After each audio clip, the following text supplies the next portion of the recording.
That acceleration, then there is a lull, but they have managed to split the race.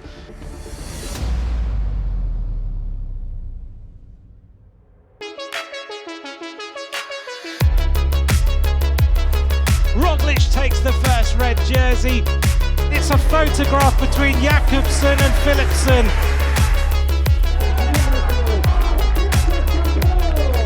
Brian Taramay wins the stage. Comes Jakobsen on the line.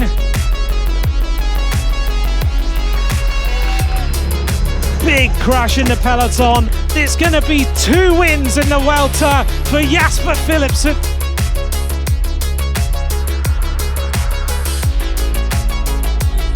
Magnus Cort wins the stage.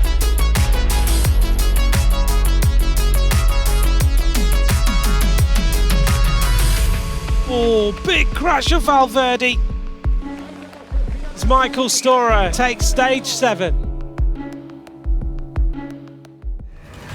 Bonjour à tous et bienvenue sur la 8e étape de la Vuelta 21. Retour au niveau de la mer pour l'arrivée du jour. Pas de difficulté au départ de Santa Pola avec 173 km vers La Manga dans la province de Murcie pour une arrivée donc au bord de l'eau.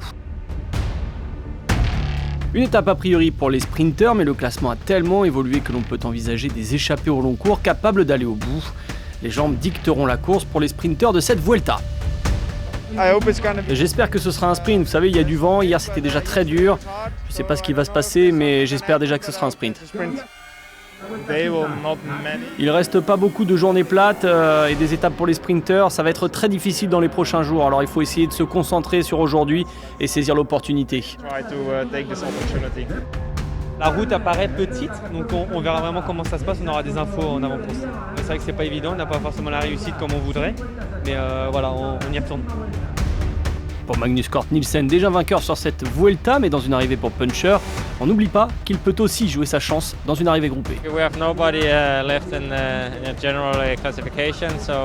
On n'a plus forcément de favoris avec le départ d'Hug Carty.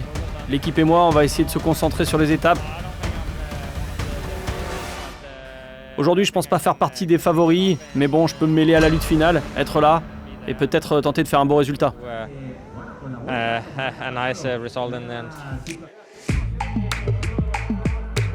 Un petit kilomètre seulement aujourd'hui pour trouver les éclaireurs de cette étape. Pas de révolution à prévoir. Les 3 équipes espagnoles invitées sur cette édition sont une nouvelle fois représentées à l'avant de la course avec 3 petits nouveaux.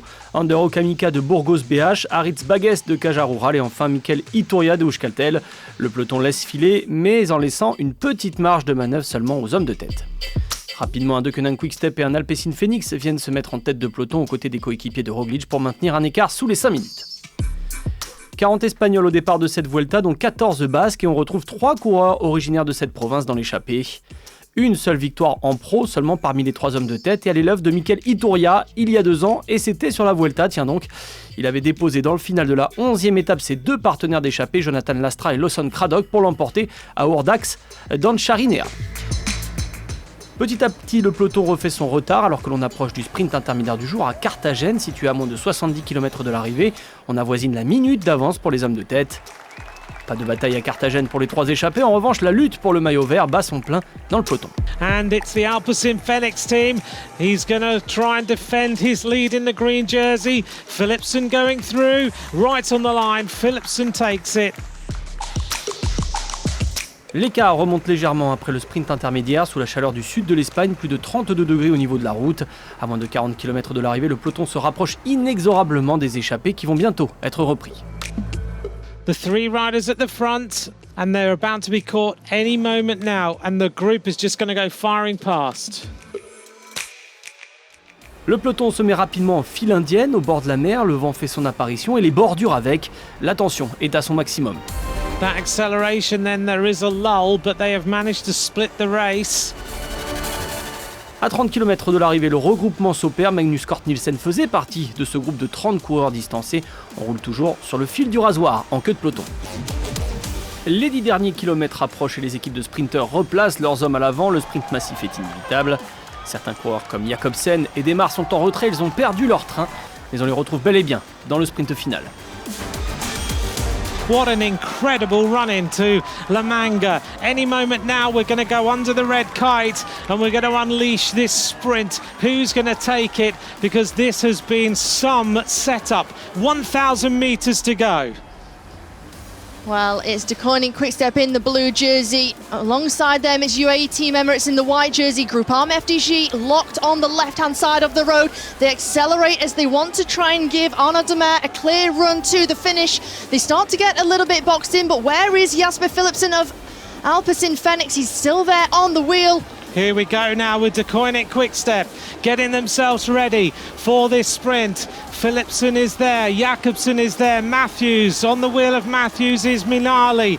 This is going to be a very fast sprint as they start to kick around this right-hand bend. Arnaud Démare is getting set and Minali leans on Michael Matthews. Here goes Jakobsen. Jakobsen going straight for the line like an arrow. Dainese is challenging in the middle. Jakobsen takes his second stage win for De Koning Quick-Step. Jakobsen encore et toujours, alors que Jasper Philipsen lui mène la vie dure sur les sprints intermédiaires, Jakobsen lui répond sur les arrivées. Résultat, deuxième succès pour le néerlandais sur cette Vuelta. Arnaud Démare, encore une fois absent des débats, n'est plus un adversaire pour le maillot vert, tant les deux autres semblent largement au-dessus. Jakobsen est clairement revenu à très haut niveau et pourrait viser un record de victoire sur cette Vuelta, à l'image de Cavendish sur le dernier Tour de France, avec 4 étapes empochées. L'équipe a fait un gros boulot, je suis arrivé dans le final avec une belle pointe de vitesse. J'ai perdu un peu le fil, mais je suis resté en bonne position pour faire le sprint. J'ai lancé après le dernier virage à 200 mètres de la fin et j'avoue j'étais le plus rapide. Deuxième victoire donc pour Jakobsen devant la révélation du sprint sur cette Vuelta, le champion d'Europe Espoir 2019, l'Italien Alberto Dainese, d'une équipe DSM toujours active dans les arrivées d'étape. Philipsen, troisième, était un peu juste pour la victoire. Jordi Meeus prend la 4e place, Arnaud Démare est 6e. Au général, pas de changement dans cette étape. Tous les coureurs ou presque ont terminé dans le peloton, pas de bonification non plus. Roglic est toujours leader devant Félix Großschartner de Bora-Hansgrohe. Mas et Lopez de Movistar suivent. Bernal est 6e à 41 secondes. Jeu de chaise musicale pour le maillot vert, Jakobsen détrône Philipsen pour 16 points. Dainese, l'Italien, talonne Démare pour la 3e place. Encore une étape sans points au classement de la montagne. On va attendre demain pour voir si Pavel Sivakov va résister ou tenter de le faire face à l'armada DSM avec Storer et Bardet en embuscade. Egan Bernal est toujours le meilleur jeune de cette Vuelta et va peut-être se découvrir demain pour décramponner Alexander Vlasov un peu plus. D'ailleurs demain, première arrivée sur un col classé hors catégorie, l'Alto de Velefik. 188 km avec un programme corsé au départ de Puerto Lumbreras, concentré sur les 100 derniers kilomètres du tracé, 4500 mètres de dénivelé positif. La montée finale avec 13 km à plus de 6% de pente moyenne et des passages à 15% sur les premières rampes devrait être un beau champ de bataille entre favoris à la veille de la première journée de repos.